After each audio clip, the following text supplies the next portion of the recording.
Binatikos ng Grupong Bayan Muna ang rolling store ng Department of Agriculture kung saan nagbebenta ng mas mura at locally produced na bilihin. Panandali ang solusyon lang daw kasi ito. Sa gitna ng usapin, nagmahal na rin ang ilang karne sa palengke. Makibalita tayo kay Charis Victorio. Dinumog ng mga mamimili ang rolling store ng Department of Agriculture sa Tandang Sora Market sa Quezon City kaninang umaga. Ibinebenta rito ang mga bawang na locally produced gaya ng mga galing sa Ilocos at Mindoro. May ilang namili ng tigi 1 kilo, may ilan namang namili ng hanggang sa 10 bag. Yung mga galing China, medyo mataas talaga compare dito. So ngayon yung mga customers namin before na kumukuha ng mga kilo-kilo, nag-stop silang mag-purchase ng mga kilo-kilo kasi gawa ng tumaas nga siya. At least ngayon, ito mas mura. Baka bumalik sila sa pagbili ng ganong karami. 3 truck na ng DA ang nag-iikot ngayon sa mga palengke sa Metro Manila.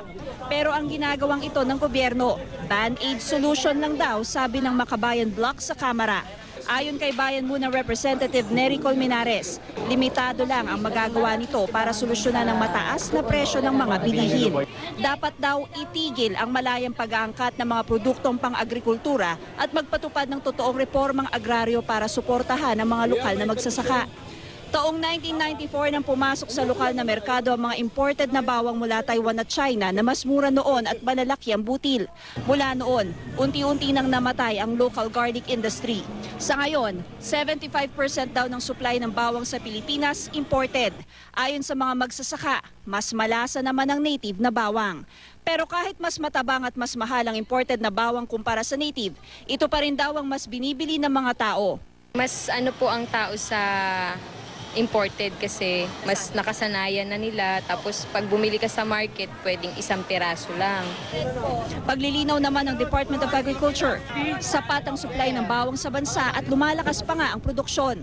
Kaya nagtataka sila kung bakit biglang itinaas ng mga importer ang presyo nito. Ang hilig po ng Department of Agriculture, yun nga po, tangkilikin natin yung lokal na bawang natin para matulungan din natin yung mga kababayan natin, mga magsasaka. At hindi naman po tayo umasa sa importation na lang. Bukod sa bawang, sumunod na rin sa pagtaas ng presyo ang iba pang pangunahing bilihin, gaya ng sibuyas at luya. Kaya mga produktong ginagamitan ng mga ito, gaya ng daing na bangus, apektado na rin. Maging ang mga tindang longganisa, nagmahal na rin ang aabot sa 20 pesos kada kilo. Hindi na katulad noon na sobrang bawang ang inilalagay mo. Ngayon, bibilangin mo na lang 4 hanggang 5, didikdikin mo talaga ng maigi para ma-absorb. Dati ang puna ng bawang 160, ang benta lang namin 160 ng baboy, ang langgunisa. Ngayon, magmula ng tumaas na rin kami. Nagmahal na rin ang karne, 10 piso ang iminahal ng manok at baboy. Nauna nang nagtaas ang presyo ng bigas. Daing nga ng mga vendor, taon-taon tumataas ang presyo ng bigas pero hindi naman nagmumura. Kaya hindi raw malayo na sa susunod na taon, baka nasa 50 pesos na kada kilo ang pinakamura. Ang kainan ngang ito, only rice ang gimmick ng unang magbukas. Pero di na raw ito pwede ngayon dahil sa mahal ng mga bilihin. Charis Victorio, Nagbabalita, Pilipinas.